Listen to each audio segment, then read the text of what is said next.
বিসমিল্লাহির রহমানির রহিম। আসসালামু আলাইকুম, welcome to my channel Sathi Hasan kitchen. আজকে মুরগির মাংসটা ব্যতিক্রমভাবে রান্না করব। সবসময় একটু কষিয়ে রান্না করি, আজকে কীভাবে রান্না করি চলুন দেখি। এখানে মাংসগুলো ছোট ছোট করে কেটে নিয়েছি। তো হলুদের গুঁড়ো, মরিচের গুঁড়ো, ধনিয়া গুঁড়ো, জিরে গুঁড়ো, লবণ একসাথে দিয়ে দিলাম, আর দিয়ে দিলাম পরিমাণ মতন আদা রসুনের বাটা। এখন এগুলোকে মেখে নিচ্ছি। আর আরেকটি চুলায় কড়াই বসিয়ে তেল দিয়ে দিচ্ছি, তেলটা গরম হবে। এই তেলের মধ্যে খানিকটা ময়দা ছেড়ে দিব হালকা, আর মাংসটা দিয়ে দিব। এইভাবে দেখা গেছে কি মাংসটাকে হালকা একটু ভেজে নিব।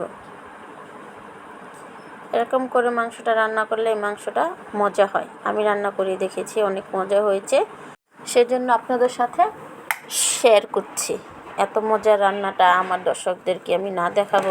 এতক্ষণ মাংসটা পুরো ভাজা হয়ে গেছে। আমি কিন্তু ভাপে ভাপে রান্না করছি।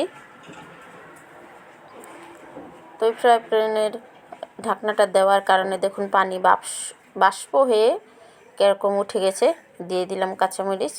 ঝাল তো মরিচের গুঁড়োটা একটু বেশি দেওয়া হয়েছে, সে কারণে কাঁচামরিচটা আর বেশি দিলাম না, আমরা একটু কম ঝাল খাই। আর এখানে দিয়ে দিবে এখন hot tomato sauce. 2 packet tomato sauce এখানে দিয়ে দিলাম। এই টমেটো সসটা দেওয়ার কারণে গ্রেভিটা আরও অসাধারণ হয়। এই টমেটো সসটা দিতেই হবে। আমি কিন্তু একেবারে হালকা আঁচে রান্না করছি, তাড়াহুড়ার কিছু নেই।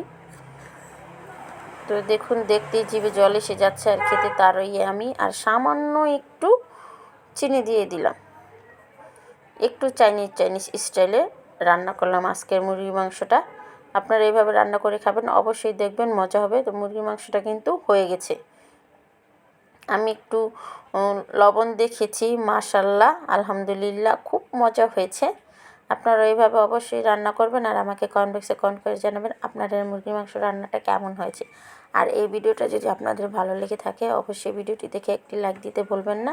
Subscribe my channel. আপনারা সকলে ভালো থাকুন, সুস্থ থাকুন, আর এইভাবে মজার মজার রান্না করে আপনিও খান, ফ্যামিলির সবাইকে খাওয়ান।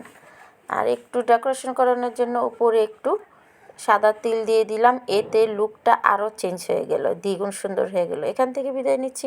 আল্লাহ হাফেজ।